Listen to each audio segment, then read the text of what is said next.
You were at Juilliard for how long? 2 years. So you 2 did not years. finish. No. Why? Well, it wasn't the best fit. It was half the best fit, but it wasn't the best fit. What half was the best? Well, for example, if my voice and speech teacher Ralph Zito, who me and Glenn adored, was teaching us all this voice and speech technique, and you understand this is how you say these words, and we were encouraged to every day talk like this and with this mid-Atlantic and make sure that our voice was supported and all this stuff. I could see how that could be applied to the things that I liked. Right?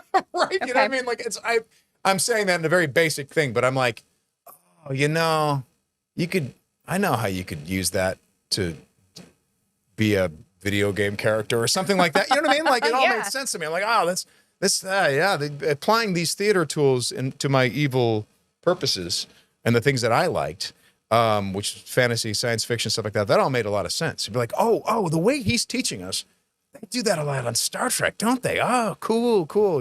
And Ralph Zito was a huge Star Trek fan, huge Star Wars fan. He would make Star Wars and Star Trek jokes all day, which what does that do to someone like me or Glenn or some of the people in our class? That really drew us in. Yeah. Because you're surrounded by a bunch of people who are like, have you read this play? And I'm like, no. Because I had long hair. I'm like, oh, no, dude, I don't know what that is. But if Ralph Zito was like, the emperor talks like this, and you're like, oh, he's right. That is true. Oh, he's right. Whoa, he does. dude, I heard that. Dude. Yeah, that's awesome. How do you make that sound? Ooh. Okay, I want to learn this. Cool.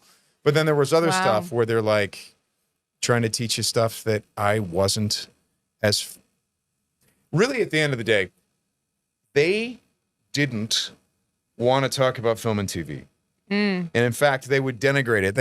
I remember a very smart teacher, really wonderful, wonderful guy. And I'm not going to say his name because I'm about to make fun of him. But really, really smart teacher. And an actor was trying something. And he goes, see, if you were on a set, you'd have as many times as you want to get it right. But in theater, you have to get it right every night, and it's got to be on point, and you got to and you got to study it and rehearse it and get it right. And I remember thinking to myself, whoa, I guess theater actors are badass. I guess, and that's what I'm learning, and that's what he's telling us.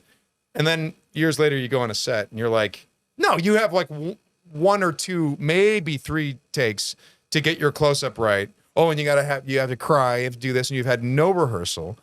Fuck off. You're not right about that. That's not what it's like. In fact, you have to be such a trained. Whether you took classes or not, you have to be so fucking sharp to come on and deliver under very difficult circumstances with no fucking rehearsal. So at the end of the day, I look back on Juilliard and I go, wouldn't it have been cool to train actors how to pay rent? Would that have been amazing? How about if you guys trained people in various ways and let them decide what to do with the training and where to go, so that they could pay rent? But no, they were like, no, idea. you will be seeking out a career in theater, or you're illegitimate somehow to us.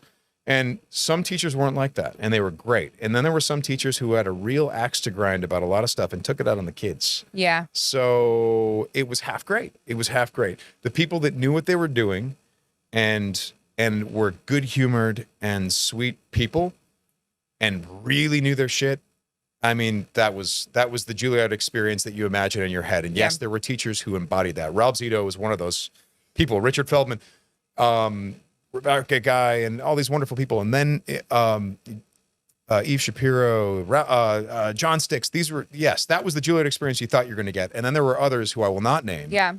Who, to this day, I'll work with a dialect coach on a TV show or whatever, and we'll be working. And it'll occur to one of us or both of us that we went to Juilliard. You both went to Juilliard. And then they'll start cursing out the same teacher that I want to curse out. They're like, oh, you missed. Did you see how they treated people? I'm like, yeah, no, you're right. And like these actors who went to Juilliard 20 years before me hate the same teachers. I think it's interesting that like you talk about like a teacher like Ralph. I think that is like sort of an example of any institution, to be honest. Mm-hmm. I think that, I mostly had terrible teachers growing up. Awful. My mom was a teacher Her students used to come up to her in the street and tell her how much they influenced her life, and she taught them in 3rd grade. Yeah. I mean, like, yeah, my mom was an amazing teacher because she put the children before herself, always. Yeah. And I think that unless you do that, you're not a good educator. I agree. And I think that, like, the experience that you're talking about at Juilliard sounds very much like people put their own experiences into the way that they decided to teach the children. And that's not the way to do it. Yeah. You know, and that's sad. It's sad to me that there are children, many children, young adults, young children that will never experience a good teacher. Which to be clear, and I know that you're going to agree with me here, to be clear, sometimes that good teacher can kick your ass a little bit. Like, I'm thinking about, you know, there's this wonderful, you know, I was thinking about this morning. The first person to ever say to me, hey, maybe you want to think about pursuing a career in entertainment, was Beth Barber in high school. She was the person that did all the drama stuff in my high school. That was in Chicago? Yeah, suburb of Chicago. And Beth Barber, very funny woman, but she'd read you the riot act if you were pulling shit. And she was generally right about when she did that. Like, you know, but you came out sharper, you came out better, you came out better behaved, you understood where certain lines were because she would lay out boundaries. But she was, moreover, when I think about the experience of learning from her, it was just feeling extremely supported all the time. But she still had the interest of the child. Yes. First. Yes. You know what I mean? And that is not to say there are not amazing teachers. There are amazing teachers. And in our country specifically, they are underappreciated, underfunded, and underpaid. Yes. We have a serious, serious problem with education in this country.